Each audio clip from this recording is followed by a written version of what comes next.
শেখ হাসিনা দেশে ফেরার ঘোষণা দেবার পর থেকে সবচেয়ে বেশি যে প্রশ্নটি আমরা শুনেছি সেটা হলো যে নেত্রী কি সত্যি দেশে ফিরবেন এবং যদি ফেরেন তিনি কবে ফিরবেন।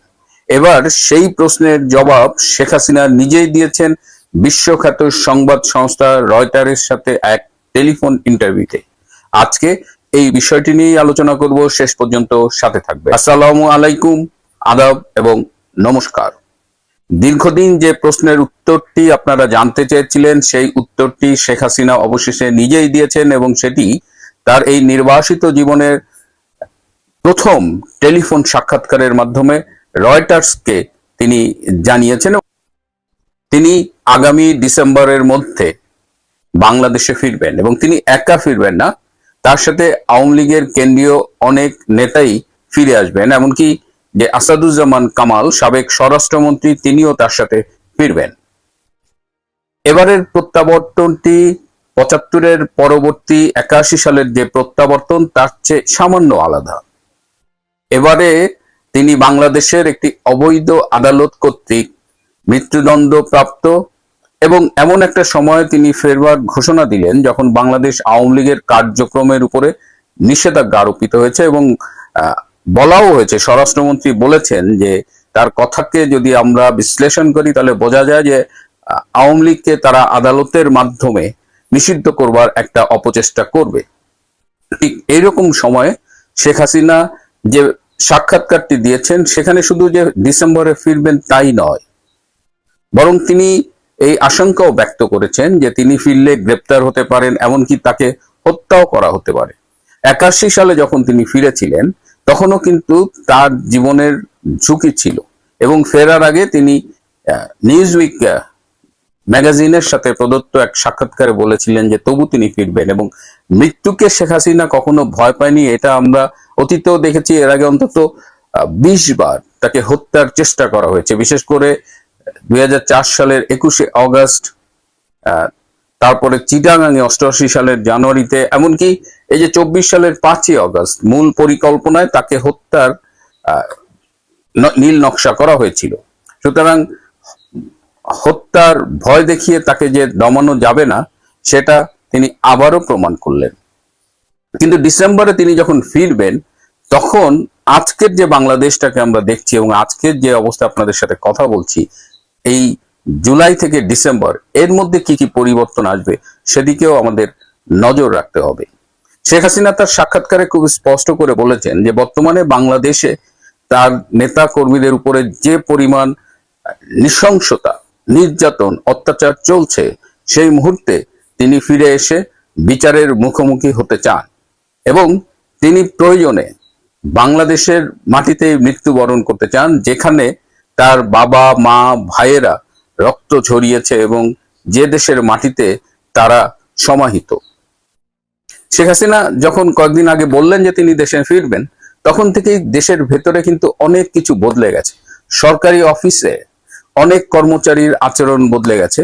কেউ কেউ মনে করছে যে শেখ হাসিনা ফেরার আগে যতটা পারি লুটপাট করে খাই, আর কেউ কেউ একেবারে গা ছাড়া অবস্থায় চলে গেছে।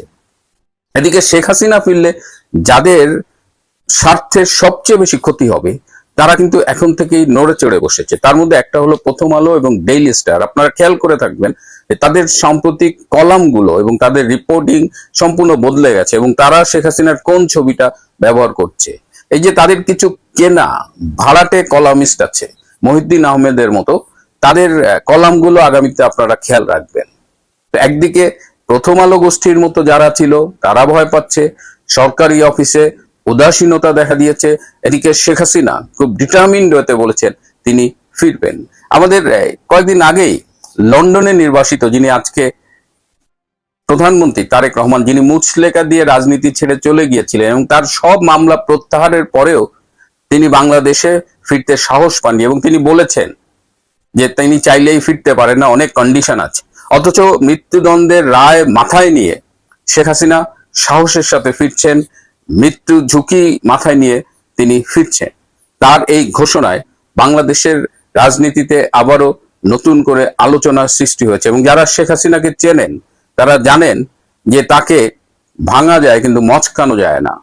ভীষণ সাহসী এবং নির্ভীক এই নেত্রী তিনি যখন বলেছেন তিনি ফিরবেনই, যে কথাটা আমি একটু আকারে ইঙ্গিতে বলেছি যে এই জুলাই থেকে ডিসেম্বর এই সময়টা, এই 5 মাস কিন্তু অনেক সময়, এবং এই সময় বাংলাদেশের রাজনীতিতে, বিশ্বের রাজনীতিতে কি কি পরিবর্তন হবে সেটার দিকেও আমাদের নজর রাখতে হবে। ইতিমধ্যে ভারতে নিয়োগপ্রাপ্ত একটি শক্তিশালী দেশের রাষ্ট্রদূত শেখ হাসিনার সাথে 14 বার দেখা করেছেন। এই 14 বারের সাক্ষাৎকার কি হতে পারে সেটা আপনারা অনুমান করবেন। সুতরাং শেখ হাসিনা যে দিল্লিতে বসে আছে এটা ধারণা করবার কোনো মানে নেই, এবং আওয়ামী লীগের যারা বঙ্গবন্ধুর আদর্শের সৈনিক তারা সাহসে বুক বেঁধে অপেক্ষা করবেন শেখ হাসিনা বাংলাদেশে ফিরবেন, বীরের বেশে মাথা উঁচু করে ফিরবেন। এদিকে আজকে সকালে ঢাকায় বৃষ্টি হয়েছে, সেই বৃষ্টি ভেজা শহরে বাংলাদেশের পররাষ্ট্রমন্ত্রী ডক্টর খলিলুর রহমান অনেকটা নিভৃতে আমেরিকার উদ্দেশ্যে বাংলাদেশ ত্যাগ করেছেন। এই যে পদ্মার আড়ালে অনেক খেলাধুলা হচ্ছে, অনেক আলোচনা, অনেক পরিবর্তন হচ্ছে, এই পরিবর্তনের সাথে ডক্টর খলিলুর রহমানের ভাগ্য কিন্তু জড়িত। যে উদ্দেশ্য নিয়ে বাংলাদেশের রেজিম চেঞ্জ করা হয়েছিল, আমেরিকার সেই উদ্দেশ্যটি ভালোভাবে পূরণ হয়নি, বরং যতটুকু অর্জন করেছে তার চেয়ে অনেক বেশি খুইয়েছে আমেরিকা এই ডক্টর ইউনূস গঙের পাল্লায় পড়ে। ডক্টর ইউনূসের ধারাবাহিকতায় তারেক রহমানও কিন্তু খুব বেশি যে নতুন কিছু দিতে পেরেছে দেশবাসীকে তা নয়, বরং বলা যায় যে এটা ডক্টর ইউনূসেরই একটা স্ট্যান্ডার্ড সরকার। এদিকে স্বজনপ্রীতির চমৎকার একটি উদাহরণ রেখেছেন বর্তমান বিএনপি সরকার। জাতিসংঘের স্থায়ী প্রতিনিধি এবং রাষ্ট্রদূত হিসেবে নিয়োগ পেয়েছেন যে পদটি সাধারণত সিনিয়র সচিব, সেটিকে প্রতিমন্ত্রী মর্যাদায় আপগ্রেড করে সেখানে নিয়োগ দেওয়া হয়েছে বিশ্বে মানবাধিকার কর্মী হিসেবে পরিচিত অ্যামনেস্টি ইন্টারন্যাশনালের সাবেক মহাসচিব মিস আইরিন খানকে। এই আইরিন খান হলো তারেক রহমানের স্ত্রী ডক্টর জুবাইদা রহমানের কাজিন, চাচাতো বোন, এবং স্বজনপ্রীতি এমনই যে তাকে সিনিয়র সচিব থেকে আপগ্রেড করা হয়েছে যেহেতু তিনি ফার্স্ট লেডির আত্মীয়। এই আইরিন খান বরাবরই ডিপ স্টেটের পারপাস সার্ভ করে থাকে, এবং আইরিন খানকে জাতিসংঘে দেওয়া হয়েছে যাতে সে ভবিষ্যতে খলিলের উপরেও ছড়ি ঘোরাতে পারে। বাংলাদেশে গত প্রায় 2 বছরে যে পরিমাণ হত্যা, ধর্ষণ, লুট, খুন, মানবাধিকারের বিপর্যয় ঘটেছে, এই আইরিন খানদের কিন্তু এই বিষয়ে কোনো মুখ খুলতে দেখেননি, বরং এই নমিনেশন পাওয়ার আগে তিনি বলছেন যে বাংলাদেশের মানবাধিকার পরিস্থিতি মোটামুটি ভালো। তো এই হলো স্বজনপ্রীতি।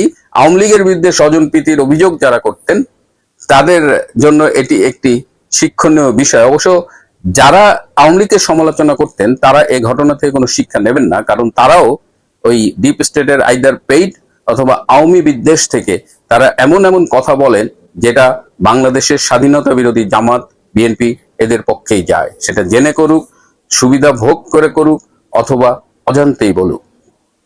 শেখ হাসিনা ফিরছেন, ফিরবেনই। এই বাস্তবতায় আগামী দিনের বাংলাদেশের রাজনীতি কোন দিকে যায়, তারেক রহমান ক্ষমতায় কতদিন থাকেন, এই বিষয়গুলো জানবার জন্য আমাদের অপেক্ষা করতে হবে। প্রিয় বন্ধুরা, আজ এ পর্যন্তই। ভালো থাকবেন, সুস্থ থাকবেন, তার চেয়েও জরুরি হলো নিরাপদে থাকবেন। সবাই